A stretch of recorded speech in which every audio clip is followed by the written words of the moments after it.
Katulad ng sinabi ko. Kaya po ako naging bakla. Dahil hindi ko kayang umibig ng babae. Dahil isa lang ang babaeng kaya kong inibigin. At yan ay ang aking ina. Yun ang kakayahan ko sa mundo. Yan ang pinakamalaki kong kakayahan. Ang pagpapatawa ko ay isang kapasidad, ngunit hindi yan kakayahan. Ang pagmamahal ko sa lalaki ay maaaring kakayahan. Ngunit ang may gipit din doon. Umaasang matutulungan kita sa iyong mga pinansyal na suliranin ngayon narito ako sa buhay. Sa pagkakataon ito ay gusto kong bigyan ng pugay lahat ng mga ina na narito sa lugar dito. Dahil sa loob ng maraming panahon kayo pinagdusa, sa loob ng 9 na buwan kami dinalin niyo sa aming isa inyong sinabukunan, sa oras pa lamang ng paglilihi, hanggang sa pag-iri, hanggang sa pagdurgo ng inyong bibi. Naghirap kayo para kaming lahat ay iluwan. Kaya hayaan niyong bigyan ko kayo ng isang simpleng pagpupugay sa oras na ito. Mga ina, malaki ang inggit ko sa inyo. Dahil kailanman, yan ay hindi mangyayari sa akin. Not unless may lalaki rito na gustong anak-anak ko sa oras na ito. At gustong magkalat ako ng mukhang marami-rami rin naman.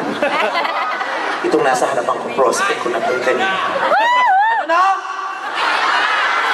Ano? Picture! Pwede na? Pwede. Pag binibidyo niya ako, huwag mo akong i-video.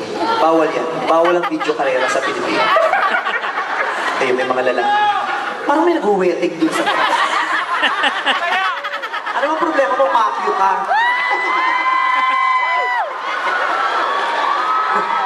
May show ka ba dyan? Magkano entrance dyan? Mukhang may show ka dyan pero walang nanunood. Kaya kinukuha mo atensyon namin. Ayun, ito may 3 akong lalaki nakikita sa harapan mga nakasado. Pero hindi ko kayo nakita ng maaga-aga. Ilang oras na. Mga lalaki ba yan o mga lalaki rin ang hanap? Kasi naguguluhan ako eh. Yung mga nakikita kong mga lalaki gusto ko sana eh. Ang gawa ko sana. Kaya lalaki rin naman ang hanap. Pero malay mo meron at meron maligaw talaga dito. Sa taas! Gusto kong makakilala ng lalaki pero ayokong mapagod. Pataas-taas ka, kuya. Kung talagang mahal mo, kung tumalon ka nga. Ayun! Anya lagi mo, Adi? Ako mamawatan, bakit ito na.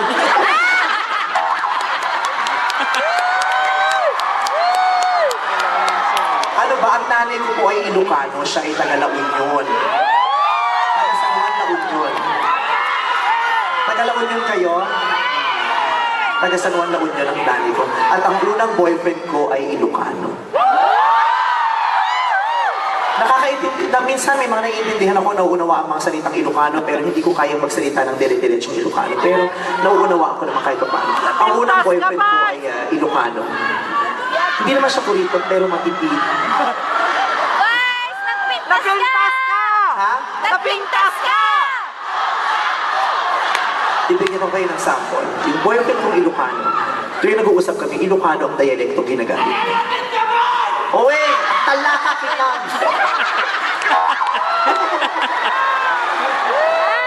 Talaka! Pangon man natayon.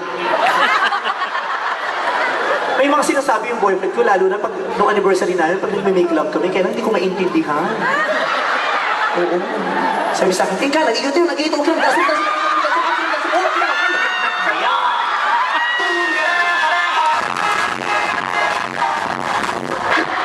sabi ko, aguri ka, apay ka, okay na, magtakya, nag-takya, okay na,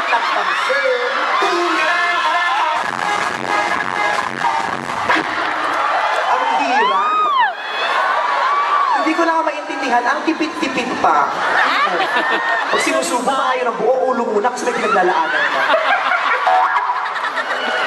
Oo. Nakakalo. Iba.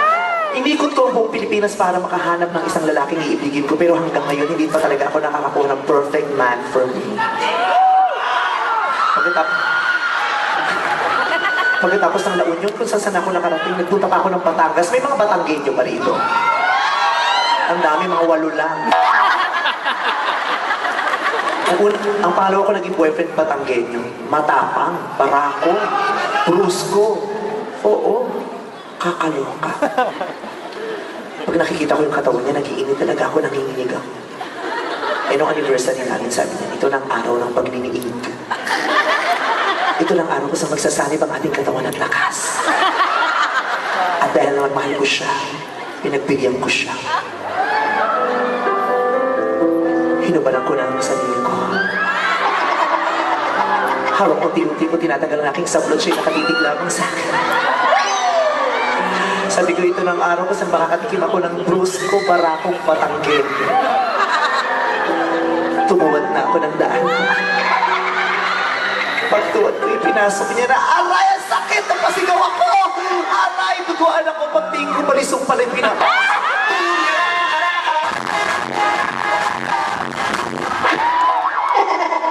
Duguan ako. Sa sobrang sakit na patakbo ko hanggang sa napadpad ako ng Laguna. May mga taga-Laguna pa rito. Iba ang mga taga-Laguna. Ang sasarap kaya ng mga taga-Laguna. Pag matatapos na abangan mo, ay, ang lumalabas buko pie. Oo. May natikbahan nga ako, subo ko, ubo ko ng ubo, pag di ko ispasol pa na. May nakita naman ako, paikot, kulubot, singaling naman. Nahihirapan talaga ako. 5 minutes na lang daw, sabi niya. Nagmamadali na ako. Pero hanggang ngayon, hindi ko alam kung saan ba talaga ako maghahanap ng lalaki magpapatibok ng puso ko. Nagpunta ako ng Iloilo. Iba ang mga Ilonggo. Malalambing. Sobrang lambing. Pati sa pagsasalita, ang lambing nila. Kaya lang sa sobrang lambing ng mga Ilonggo, hindi mo na malaman kung kailan sila masaya, kung kailan sila galit. Kasi pag nagsalita sila, yung intonation nila laging pabagsak. Laging, mahal kita, kumain ka na, miss kita. Ganun sila. May mga kapitbahay ako, puro Ilonggong nakatira, isang boarding house. Nagpapatayan na pala, hindi namin alam. Naririnig ko na na. Nag-aaway na pala, kala ko nag-aharutan na. Sabi, ayaw ka, patayin kita. Salbahay ka lalaki, saksakin kita. Sabi ng isa, walang kaya kapatay kita, barilin kita. Bang, bang. Sabi ko namin, nagtatahulan yung mga aso. Sabi ng mga aso, May mga pusa sabi, meow, meow. Nalaman na lang namin na namatay yung isa kasi nagmulto. At sabi nung Ilonggong nagmulto, saklolo, hustisya. Nakita ko, natakot ako. Sabi ko, iba ang mga Ilonggo.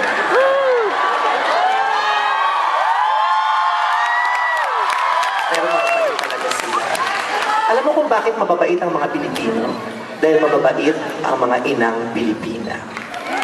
Nagmana sa kaya ngayon gusto ko kong pasalamatan ang mga ina lalo na at lahat kayong naririto dahil isang malaking utang na loob ang gusto kong tanawin kaming lahat ng Showtime family sa inyong lahat sa pagparine, sa pagpunta po rito at nagkita-kita tayo at nasaksihan nyo kung anong klaseng kabaliwan meron po kami dahil kaya ako sinasabing malaking utang na loob dahil ang ticket na ipinangpasok nyo dito ay hindi naman hiningi kundi binili ninyo at mahirap ang buhay ninyo rito sa Hawaii.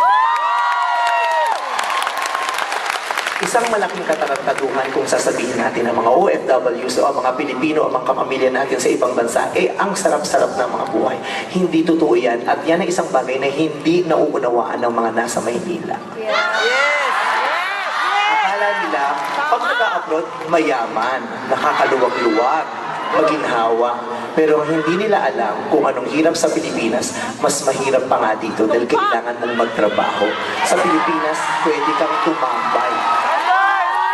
Maraming salamat, malaking utang na loob po ang gusto kong ibigay sa inyo. At dahil nandito na rin naman ako, usong-uso sa Showtime ang bigayan ng regalo, di ba?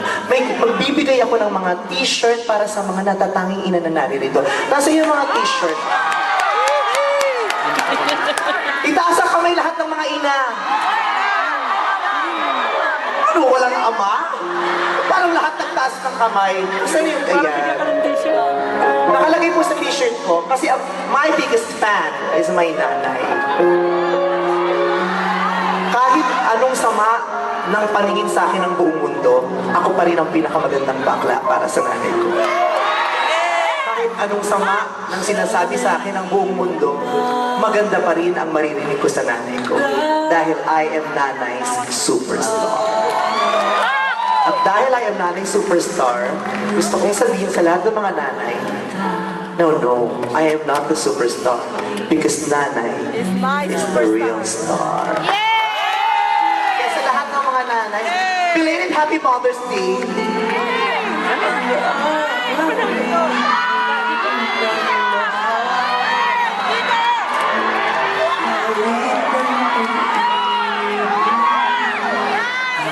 Ayan.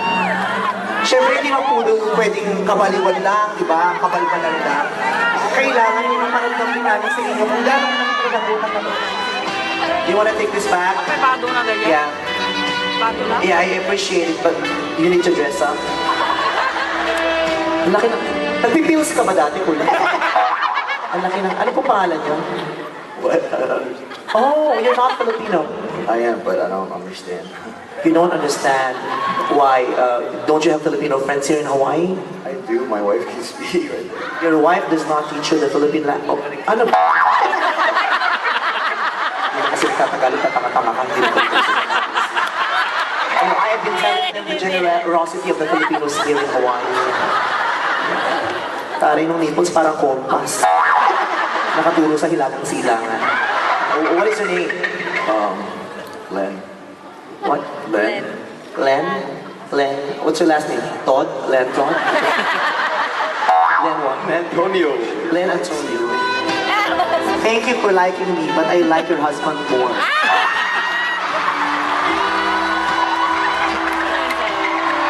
Yeah. What's your wife's name? Joanne. Joanne. Joanne. Joanne. Bigyan mo muna pamasaya sa mo para makauwi. Do you have kids already? Do you have kids already? Yeah, they go right there. How many kids do you have? One. Just one? Why? Is your muffler malfunctioning?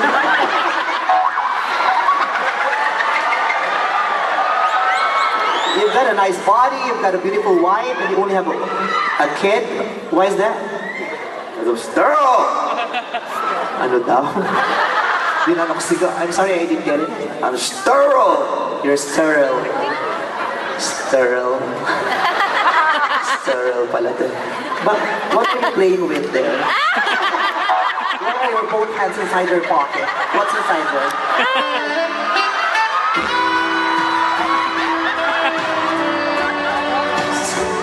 Ang ganda ng katawan nitong lalaki. Mas maganda ang katawan mo sa akin, pero mas magandang lalaki ako sa iyo. Pero pag tigang ka, talo-talo na doon. Ang tagal kong hinintay. What? Opo mo yan. You don't understand? Understand? It's okay. That's better that you don't understand. It's best that you don't understand. You know, it's okay that you don't understand my language for as long the heart understands each other. Tell your heart to talk to my heart and we will understand each other. Because English nor Chinese is not the universal language. The universal language is love. And I love been waiting for this moment. I've traveled so far just to see you. It took me 10 hours to reach this island. And now that I found you, I told myself, is this all?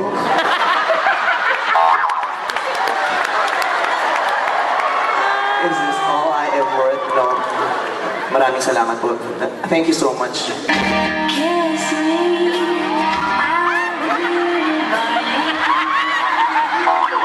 it okay if I kiss your husband?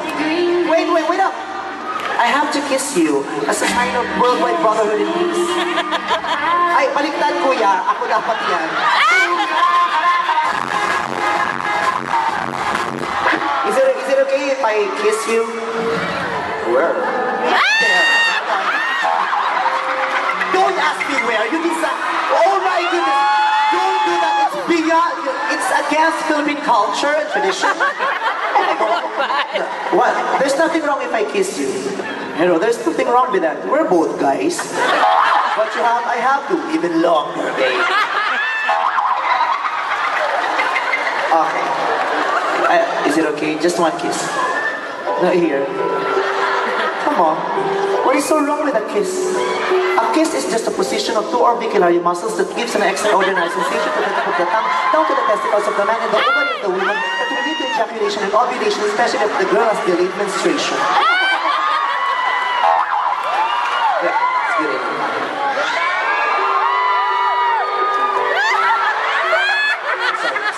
Ay, palakpakan niyo naman siya. Thank you. Gusto ko pa kayong i-vice ganda, kaya lang palalayasin na raw tayo sa venue. Deliver tayo. Magkita-kita ho tayo bukas sa may IHOP. Magsho-show po ako doon. 1 hour. Basta libre nila ko.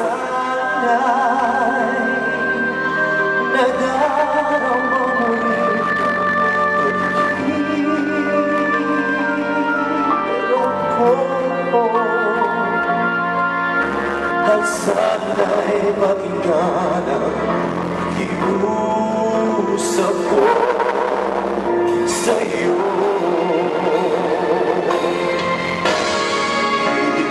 Hindi ko na hinahangad ang yaman sa mundo.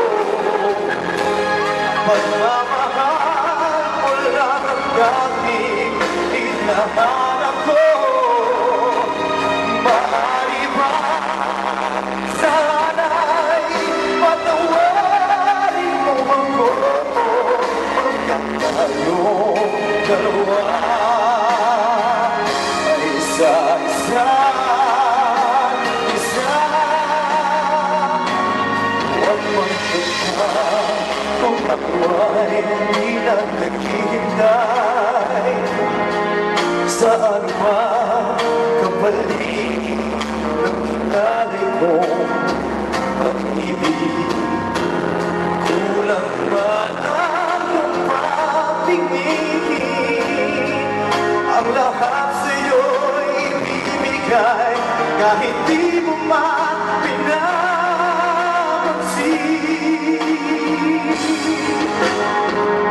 At kung hindi man dumating sa akin na panahon na ako ay mahalin mo rin.